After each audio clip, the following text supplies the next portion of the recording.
প্রথম মাছ কাটার প্র্যাকটিস করতেছি আজকে। এটা একটি 4 কেজি সাইজের গ্রাস কাপ মাছ। তো দেখি কিভাবে করে এটার প্রসেসিং করছি। দুজনে মিলে চেষ্টা করব এটা প্রসেস করার। প্রথমে হচ্ছে এর উপরের অংশের যে আঁশগুলো আছে সেগুলো ছাড়ানোর চেষ্টা করছি।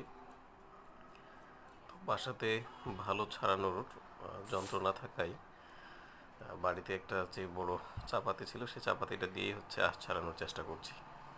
তো বেশ ভালোভাবেই চাপাতি দিয়ে আঁশ ছাড়ানো হয়ে গিয়েছে।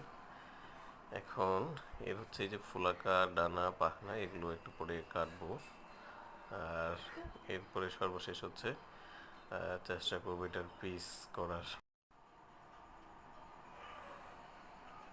উপরের আঁশ পরিষ্কার করা মোটামুটি শেষ। এখন এটাকে হচ্ছে এই দাও দিয়ে অথবা বটি দিয়ে পিস করার চেষ্টা করব।